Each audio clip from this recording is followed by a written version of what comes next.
I don't know about you, but I find the assertion by many Muslim and non-Muslim commentators that Biden's remarks demonstrate a remarkable change in the White House's position regarding the war in Gaza. I find this too simplistic.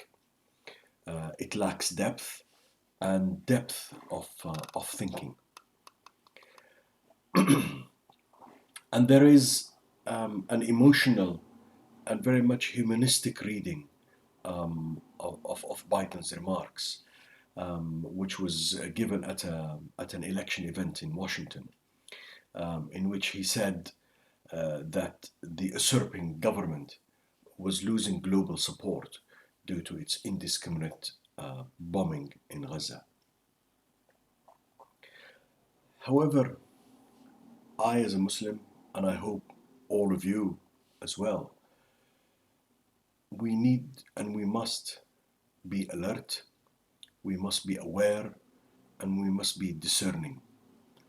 And we must be the ones who ensure that their aqidah and its concepts are the ones that give us the ability to uh, generate the viewpoint in life and therefore be able to judge events and incidents based on the reference point of aqidah, of La ilaha illallah Muhammad Rasulullah.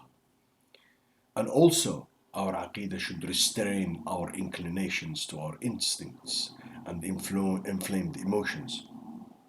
And those instincts and inflamed emotions are the ones that we that are driving us to support our brothers and sisters in Palestine. And therefore, such a Muslim will read the statements with deep pondering and contemplation. Such a Muslim will for sure link those statements to the context and timing and to Biden's and Netanyahu's statements the previous evening and the following day. So for me, when I look at this, I look at this on the one hand, Biden first thing the night before reiterated that he is a Zionist and that not being Jewish does not preclude a person from being a Zionist. On the other hand, Netanyahu's statements concerned his continued efforts to kind of escalate the situation in the West Bank and especially in Jenin, and continually also bombing southern Lebanon. In addition, the reaction from some of Netanyahu's extreme cabinet members is also telling. And they're the ones that Biden actually urged Netanyahu to replace them and cast them out. And their responses were very clear, saying that Tel Aviv will not allow ever for a Palestinian state to be established, which is something that was also established by the interview of the usurping state's ambassador in London. Now, these statements may create the impression that Netanyahu does not adhere to or listen to the US, and that the usurper is manipulating and maneuvering the US as they wish, given the so-called Jewish lobby. Biden's statement that a person does not have to be Jewish to be a Zionist is not new, since he has repeated this many times previously. But by this statement, Biden clarifies something for us, which is that the belief in the Zionist idea calling for the establishment of a Jewish state in Palestine is not restricted to the Jewish faith. Rather, it is a core and inherent belief in the Christian and settler colonialist beliefs. And not to forget that One of Biden's most infamous statements is, if Israel didn't exist, we would have to create it.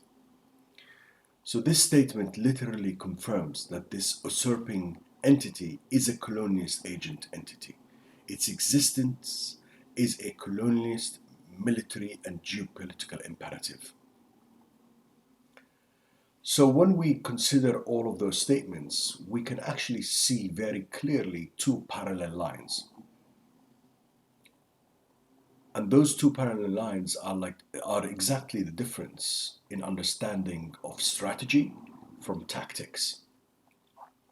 So from a strategic standpoint, this usurping entity represents a strategic value for US interests specifically and Western interests in general.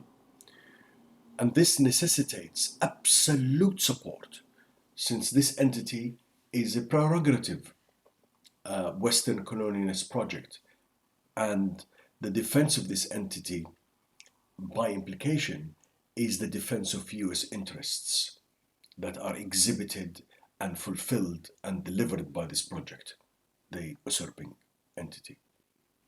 On the other hand, the tactical, it's all about US policies relating to the usurper, which are primarily based on America first, and they will cause rifts and differences with the usurper when interests clash and when the US and Israeli viewpoint diverge on matters that concern the actual security of the usurper and the solutions and remedial actions that bring about this security.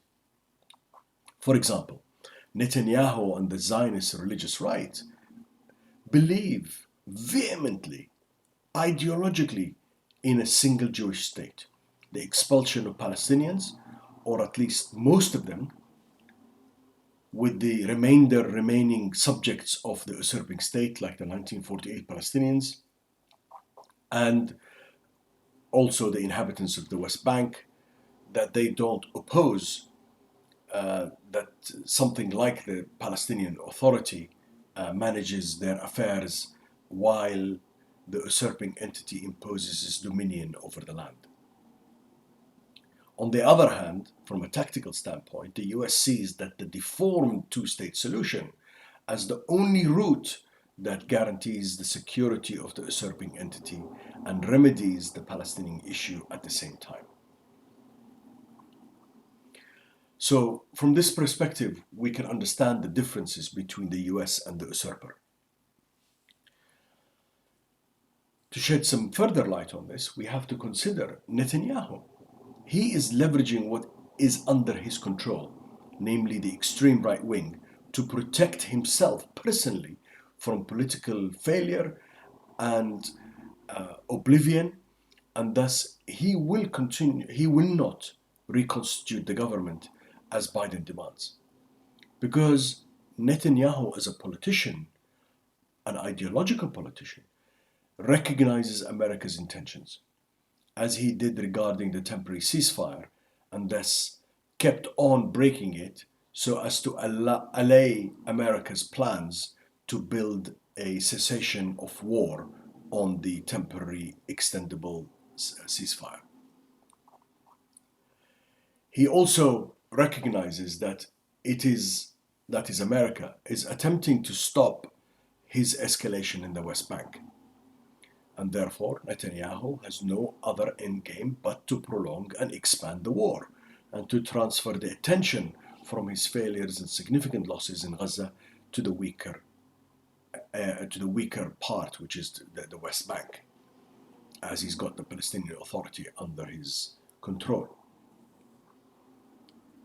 And therefore, the stopping the war principle is literally the end of Netanyahu's political career. He will therefore not be restrained by the US unless coerced to do so. Meanwhile, the US is treading very carefully, utilizing indirect pressure by others, such as the statement by the UK, France, and other 12 nations calling for restraint.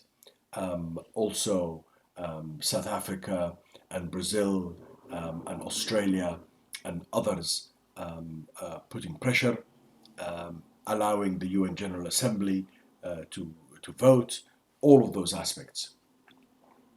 So the US is treading very carefully here and utilizing these indirect pressure by others, and really very much focused on unfolding events to maintain control and to keep them as tight as possible within a manageable sphere.